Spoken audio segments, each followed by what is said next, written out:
G'day guys, what's cracking? It's Ralph here, and it's been ages since I've done one of these kind of videos, so I hope you enjoy it and you stick around till the end. Basically what's happened is tomorrow morning it's going to be pouring with rain, and so the disaster photo crew have issued a home challenge. And so the theme was suggested by me to do this idea of movement. And when I suggested it, I had a ton of other ideas in mind, and then I thought wouldn't it be epic if I could take a photo of something smashing into the ground just at that moment of impact? Wouldn't that be epic? So I'm sold on the idea, and then I'm like, what am I going to choose? And I had this thought. See, Lyndall and I, we've been married for 20 or so years now, and she's never appreciated this wonderful gift. She's never been stoked by it. It's kind of just hung around the house. And so I thought, why not donate it to creativity? Just not working. Gosh. Oh, it's so good. Now, before you get upset, Lyndall's asleep, and she won't even notice it's gone. I can nearly guarantee it. So don't get that upset, but stick around for the entertainment. I'm going to shoot it as I drop it from a great height onto a concrete slab. I'm going to shoot it at my 70 to 200. The reason I'm doing that, this is a 2.8 lens, is so I can put it a long way back so the camera doesn't get damaged. Yes, the priceless artifact may, but the camera won't. I don't want shards of china getting smashed into my lens. We need to be smart about this. I'm also using what's called an intervalometer, and this does all sorts of things. You might remember from a previous video when I didn't have one of these. Well, now I have one, and the idea is if I just turn my camera on and so it just automatically shoots. So I'm going to use that to shoot, so I can press the shutter button and then I can concentrate on dropping the said artifact onto the target zone without having to juggle all these things, because it's just me tonight. Okay, so this is the landing zone. So this is what it's going to hit right here, and I'm going to light it with these two lights, like so, and like so. I'll put links in the description to these two lights, because they've both come in extremely handy for this sort of thing. This has what's called barn doors on it, which can direct the light, and I might put a diffuser in front of this so there's a bit of soft light. I'm also going to match the colors. As you can see, this is really blue and cold, and this is really warm and yellow, and I both want them, I think, to match. Now what I'm going to do is get my jar, and I'm going to lay it down like so, because that's how it's going to land. And then I'm going to put my camera back there and make sure the focus point and the lighting on it is exquisite. And I'm probably going to shoot with a 4 aperture. I don't think I'm going to go as thin as a 2.8, but that's why I'm going to set the camera up back there and shoot and see how it looks. I'll set my settings on the camera and I'll tell you what they are, and then we'll just drop this and see how we go. But I only get one shot, so you've got to plan the whole shot, got to drop it exactly right, with the idea that you get one shot at this. And to add to the cinematic feel of it, I'm going to stick my Insta360 camera just off sight, but shooting in slow-mo to see how good it looks.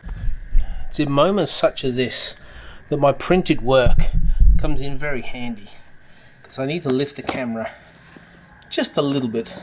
Yeah, that's good. Have a look at this.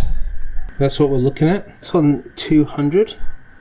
I might go a bit wider than that because I want some of the debris, and I think I'm also going to lift it up. I think I ultimately want that shot just about there. So I'm going to stuff around doing that, sort it out and get back to you. So the shot is lined up. I want to shoot at 500 shutter speed. So 1/500th of a second, because I think that'll be sharp enough and fast enough to catch this. I've moved the lights in really close. I don't need to diffuse them because I really want the brightness to be caught in the shards that explode out of this. And I've got it on an aperture of 4. I took a test shot at 2.8, and as I went around the back of the vase it looked a bit blurry, like around the edge.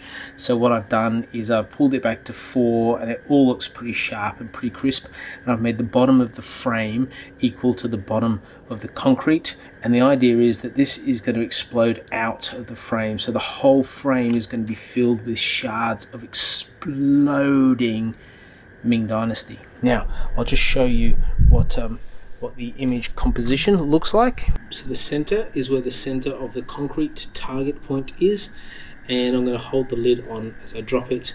The lid may well come off, but the law of physics say if I drop it at the same time, they'll land at the same time. And who on earth knows what's going to happen after that, unless we find out it won't break at all. There's not much more to say. Should we do it?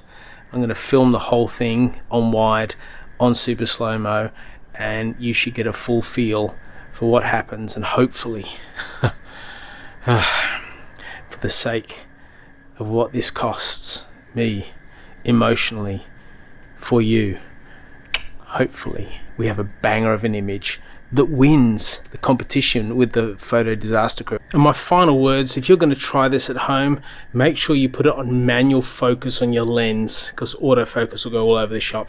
Oh, and be careful, don't hurt yourself.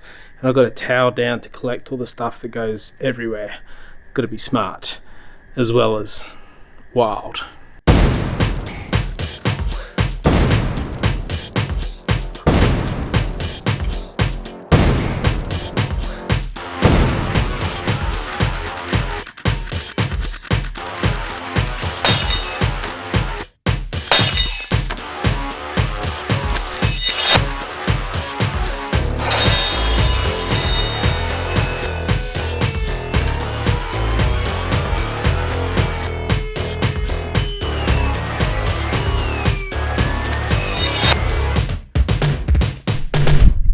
Tell me, did it look cool? I haven't seen it yet.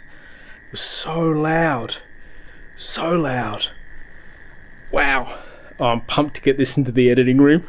So here's the shot, guys. I just thought I'd give you a bit of a sneak peek. This is the shot beforehand, and as you can see it was a little bit off center. My bad. Although it went all right. Everything just got destroyed. But this is 12 frames a second, and I've got it on 500th of a second. So it's about as fast as it can go, and that's how fast it goes. So it's that to that to that, and then it just kind of fades. I do like that one too, and maybe the slow-mo, the 120 frames a second, and the action cam Insta360 will bring it up nice. So I'm going to jump on the edit room now and polish that up, and we'll see how it looks.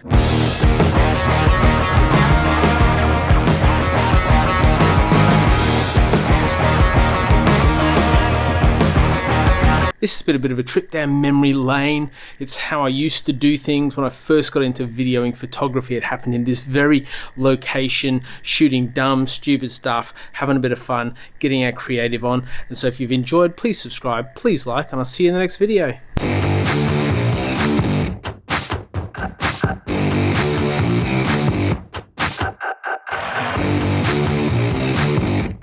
Test shot at 2.5, 2.3, 2.4, 2.8